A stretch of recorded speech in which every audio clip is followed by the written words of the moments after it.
Bonjour à toutes et à tous les amis, je reviens continuer de discuter pour ce... On est dans cette super lune, une super lune noire là en Gémeaux, qui est vraiment un portail de manifestation pour les 3 jours. Là, c'est vraiment dans le présent, on peut créer des choses qui vraiment, il y a toute une accélération et une séparation des lignes temporelles selon les choix qui peuvent être faits. Hein. Et il y a vraiment, donc on doit pouvoir aussi utiliser, et je vais discuter de différentes idées, utiliser le pouvoir de Saturne qui vient de compléter un cycle de 29 ans à travers le zodiaque pour re-rentrer, comme en 1996, pour recommencer un nouveau cycle dans le feu du guerrier, hein, cette puissance, c'est vraiment la complétion d'un cycle karmique. Saturne, c'est du 26 au 29, il y a vraiment cette activation et l'harmonisation de notre cerveau droit, notre cerveau gauche. Hein. Il y a plein de choses, moi j'ai dû passer par quelques ombres hier, peut-être des choses assez challenging, disons. Euh, mais comme si la vie, ça réalignait les choses comme ça devait être réaligné. Et donc il y a Jupiter aussi qui va faire une conjonction avec la Lune, hein. Et donc Jupiter, c'est l'expansion, c'est lui, il va vraiment, il supervise l'alignement des manifestations avec tout ce qui vient de l'âme, et pas pour que le pouvoir de l'ego n'ait pas de force de contradiction.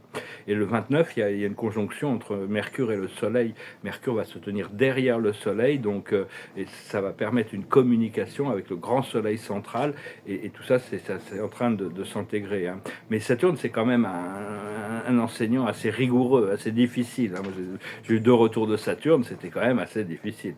Ce, donc vraiment, il est en train de développer tout, de casser tous les vieux blocages qui pouvaient nous empêcher notre accès. Hein. Il y a beaucoup plus d'accès au pouvoir de manifestation sans être nécessairement à savoir ce pouvoir de la manifestation comme les maîtres ascensionnés. On commence à arriver à cette...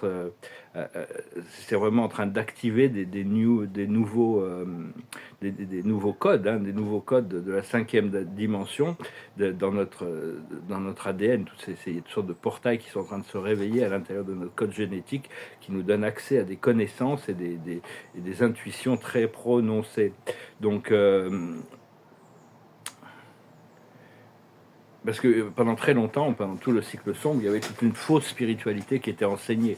Chercher Dieu à l'extérieur de soi-même, sous la dominance de l'ego. Là, maintenant, on cherche Dieu à l'intérieur de nous-mêmes, et l'ego est sous la dominance de l'intelligence intérieure, de notre divinité, notre lumière intérieure. Donc, parce qu'on doit tous apprendre, grandir et évoluer. C'est une loi éternelle, la loi du changement. C'est la loi de l'univers pour que tous les êtres et toutes les choses apprennent, grandissent et évoluent. C'est la loi de l'univers, la loi d'évolution. Et ça, Dieu nous fera passer toute l'humanité. Actuellement, la voie spirituelle est passée en revue quand même. Hein. Et on est tous connectés à cet arbre de la vie. Hein. C'est comme si Dieu, c'est un arbre. C'est-à-dire qu'on se nourrit des racines. Nous, on est une branche. Notre âme, c'est une branche, et nous, on est une sous-branche. Mais on doit toujours savoir qu'on peut puiser toute cette énergie de la source, qui est la branche qui nous connecte. Hein. Et on n'a pas de raison de faire du mal aux autres branches. Ça fait du mal à tout l'arbre. Si on guérit une autre branche, ça veut dire qu'on est en train de guérir. On aide l'arbre à se guérir lui-même. Hein. Donc donc voilà, je vais discuter aussi de 3 autres idées, mais je vous remercie de penser à vous abonner. Hein. Je suis content de voir que si cette chaîne peut grandir, je vous remercie pour vos likes, pour votre soutien, je vous remercie de vos partages, je vous remercie de vos commentaires, ainsi que pour vos dons. Et si vous voulez une session privée ou discuter de peinture interdimensionnelle, spirituelle, n'hésitez pas à me contacter. Savoir que toutes nos pensées, toutes nos croyances, tous nos désirs sont comme des branches de cet arbre, c'est des branches, des feuilles, c'est-à-dire c'est temporaire, et puis elles tombent, et puis il y en a des nouvelles qui se créent. Hein. Donc on doit avoir cette flexibilité pour pouvoir s'adapter aux énergies, aux nouvelles énergies. Même les manifestations que l'on peut voir, la physicalité du monde, c'est très temporaire, tout change tout le temps. Et donc... Et les arbres, ils savent très bien que, même quand ils sont en hiver, qu'ils n'ont plus de feuilles, plus rien, ils savent qu'il y a le printemps qui va arriver. Hein. Donc on doit vraiment aussi parler du Christ. C'est-à-dire que si votre esprit mental ne fonctionne pas, demandez à ce que l'esprit du Christ remplace votre esprit mental. ou l'esprit du Bouddha. C'est-à-dire on doit invoquer ce Christ, ce Christ intérieur, ce Christos, Sophia, la sagesse et l'amour inconditionnel. Et on doit aussi, on peut aussi dépendre de la sagesse et de l'immobilité du Bouddha, l'esprit du Bouddha, de la conscience éveillée, de l'illumination. Et on doit arrêter c'est très important pour tous les catholiques et les chrétiens, d'arrêter de vénérer le Christ, arrêtez, vénérer son Père, vénérer votre Père, vénérer la source, et vous voyez le Christ comme votre meilleur ami, hein. Et c'est très important aussi, je vois ça, il y a plein de choses dans les rituels catholiques qui sont vraiment complètement à l'opposé de ce qui va les libérer. C'est-à-dire qu'il faut arrêter de vénérer la souffrance, il faut arrêter c'est des égrégores très très négatifs, comme manger le corps du Christ et boire son sang, faire de nous des vampires cannibales. On n'a pas besoin de ça, hein. On peut cultiver la connexion à l'amour. Enfin, je veux dire, je veux pas critiquer tous ceux qui croient en ces choses, mais c'est des choses absurdes, hein, que l'humanité de penser que le Christ est mort pour que maintenant il n'y a plus de péché et que maintenant tout le monde peut faire n'importe quoi. La loi de cause à effet demeure. Tout le monde est responsable de ses actions. Le Christ, il a vécu sa vie, il a montré un exemple, il a montré l'amour, il a expliqué sur le royaume, l'unité avec Dieu, sur le royaume intérieur, de s'aimer les uns les autres. Écoutez, c'est beaucoup plus important de suivre ses enseignements plutôt que de l'adorer comme un objet d'adoration. C'est un maître ascensionné. Vous pouvez le considérer comme votre meilleur ami. Et appelez les maîtres ascensionnés, appelez vos guides, appelez les anges, les archanges, les anges sont un peu plus difficiles à saisir, mais les archanges, ou appelez la source. C'est-à-dire, quand vous l'appelez, attendez-vous à ce que ces êtres répondent, hein. C'est de plus en plus. Dire, ouais, bon, Dieu, c'est celui qui m'ignore quand je communique avec lui. Non, en réalité, maintenant, le moi supérieur se rapproche, hein. Et donc, et on n'a pas besoin de chercher à être spirituel, hein. Vraiment, c'est pas la peine d'essayer d'être spirituel.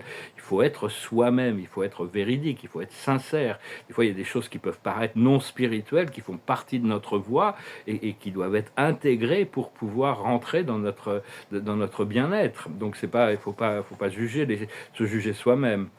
Donc,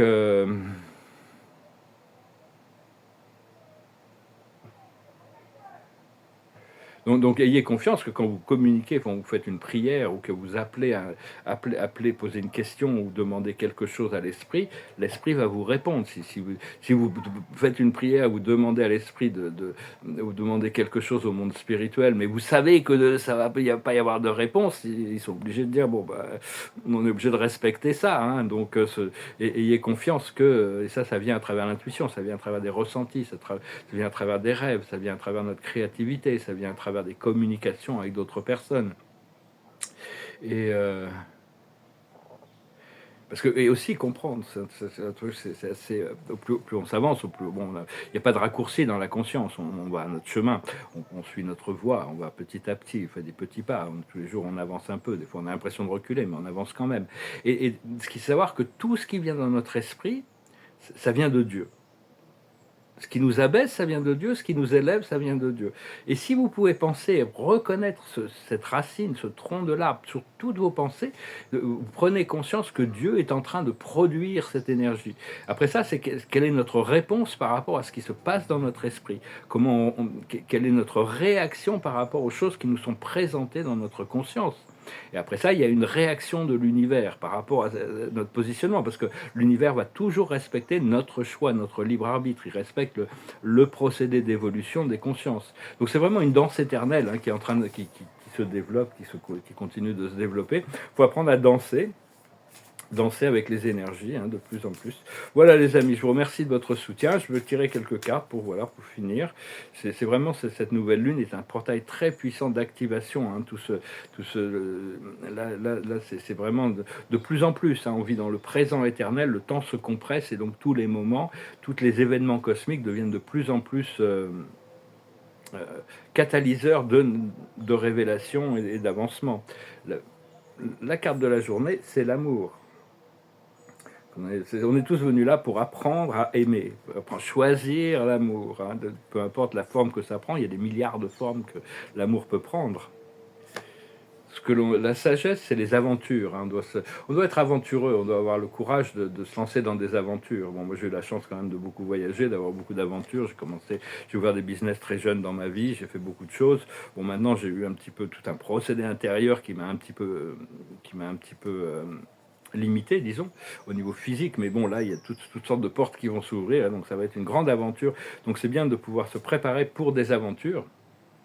Ce qu'il faut comprendre, c'est la purification. Il y a une purification qui est nécessaire. On doit être plus ancré dans notre corps physique. On doit être plus sobre dans notre esprit.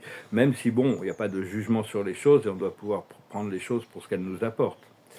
Ce qu'il faut faire, c'est le bonheur, c'est le fulfillment, c'est la complétion, c'est d'arriver à remplir, à savoir que nos désirs vont être comblés. Il faut accepter que nos désirs sont comblés, hein, tous nos désirs tous nos désirs. Et l'aboutissant, c'est le leadership. Leadership, c'est la gouvernance, c'est-à-dire on doit apprendre à se gouverner nous-mêmes, hein. Avant de pouvoir gouverner, il faut apprendre à servir. Donc on doit déjà se servir nous-mêmes avant de pouvoir servir la source à l'intérieur de nous, servir notre âme, servir la vie. Au plus on arrive à faire ça, au plus on est qualifié comme leader. Et parce que bon, hein, les leaders au niveau de les chefs d'État et tout ça, c'est Lao Tse qui expliquait, celui qui veut le pouvoir, ne lui donnez pas le pouvoir, il n'est pas capable de le gérer. Par contre, quelqu'un qui a la sagesse de penser, oh là, c'est beaucoup trop de responsabilité que d'avoir ce pouvoir, celui-là, vous pouvez lui donner le pouvoir, parce que bon, il a la sagesse de savoir que la responsabilité est tellement énorme. Donc voilà, hein, les amis, et un nouveau départ avec cette nouvelle lune là aujourd'hui, hein, j'ai fait une petite carte dernière finalement. Merci beaucoup, je vous dis à bientôt. Namaste.